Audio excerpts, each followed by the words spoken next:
And what is B? B is a constant matrix. What are the constants here? The constants on the right hand side are D1, D2 and D3. Okay. Now, after putting this, second step to be done is that you find determinant A. Find determinant A. I said that we are dealing with a case where determinant A not equal to 0. So, after finding determinant A, you write, since determinant A not equal to 0, A inverse exists. Okay. Then, what is the next step to be done? You have to proceed with finding A inverse. For finding A inverse, what do you need? You need to work out the adjoint. Okay. So, you need to work out the adjoint means you have to find the cofactor matrix. Find the cofactor matrix, take the transpose of that, you will get the adjoint of the matrix. For finding the minors and cofactors, if you want, you can put it like this. 3 columns, elements, then minus cofactors. Okay. So, with this you work out the elements, minus and cofactors. Okay.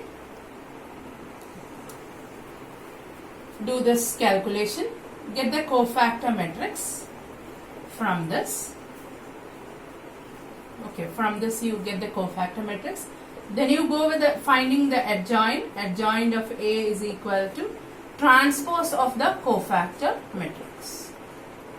Normally, for the board exam, people make mistake. They straight away go with writing adjoint as what? The cofactor matrix. It's not like that. Adjoint is equal to transpose of the cofactor matrix. And what is the next step to be done? You find A inverse using the formula adj A by determinant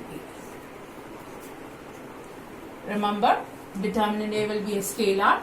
So, 1 by determinant A into adjoint A. Adjoint A will be a matrix. Okay. Then, what is the final thing you have to do? Then you write the solution is given by. The solution is given by X is equal to A inverse B. Okay, what is X? X means you will have it as column matrix X, Y, Z. This will be equal to some values you will have. Okay, this values you find out, and then finally you write X is equal to, Y equal to, and Z is equal to. The conclusion should be written. Okay, so how does it carry? How does it occur as a 6-mark question is that for writing in this step, okay, the given equations are of the form Ax is equal to B, it will be, given 1 mark. Then finding determinant A and writing A inverse X, you will be given 1 mark. Finding the cofactor matrix, okay, finding the cofactor matrix. If all the elements in that cofactor matrix are correct, you will get 2 marks.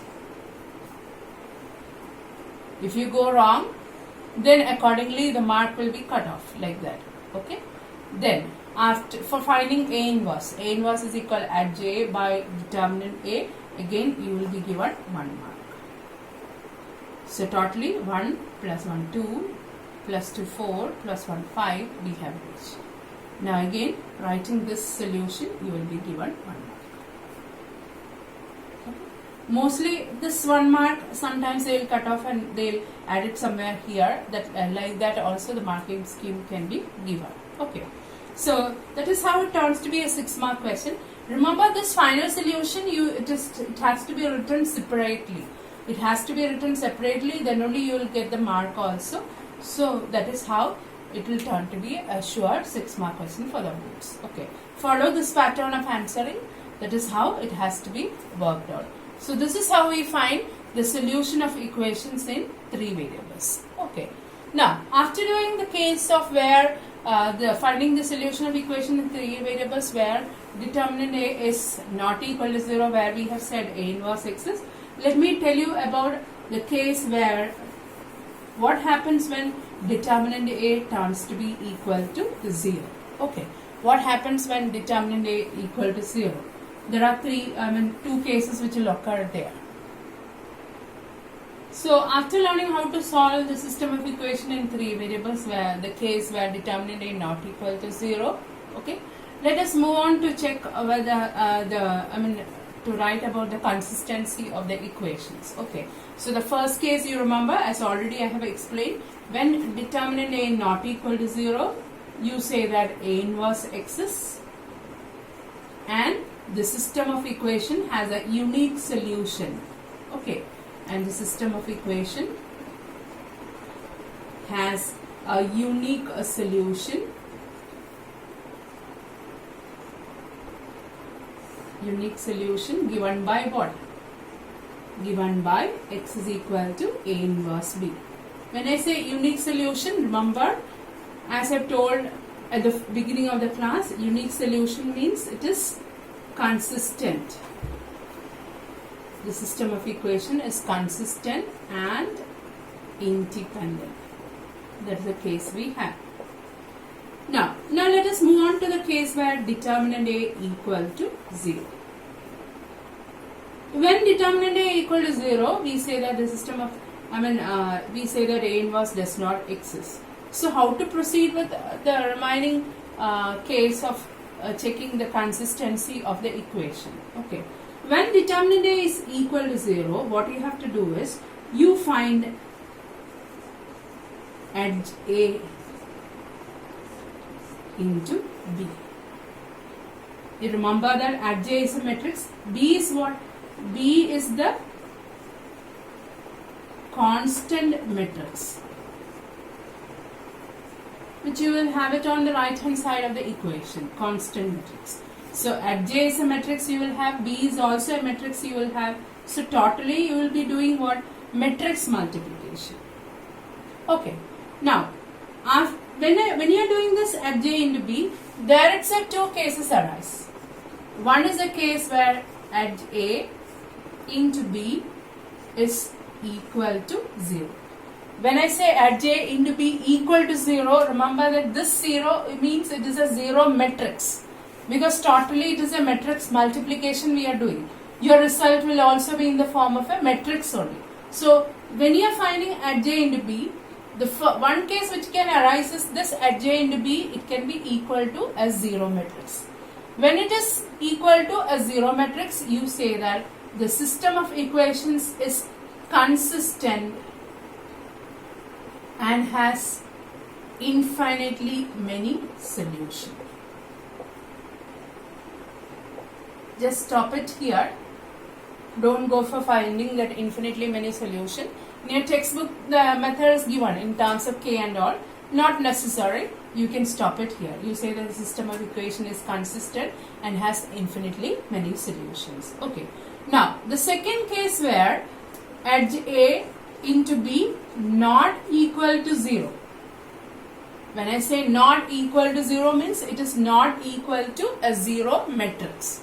When it is not equal to 0 matrix, you say that the system of equations is inconsistent. Is inconsistent. Okay. So that is how you check the consistency of the given equations. So once again I will tell you, the first case is where determinant A not equal to 0. You say that A inverse exists and the system of equation has a unique solution given by x is equal to A inverse B. Where you say that system is consistent and it is independent. Okay. Now the second case where determinant A equal to 0, what will happen? So when determinant A is equal to 0, you find at J into B. Remember, at J is a matrix and B is also a matrix, so you are doing matrix multiplication. So there can arise two cases. One is the case where at A into B equal to 0. When I say at J into B equal to 0, it is at J into B equal to a 0 matrix. Then you say the system of equations is consistent and has infinitely many solutions. Stop it there. With that you stop it. Okay.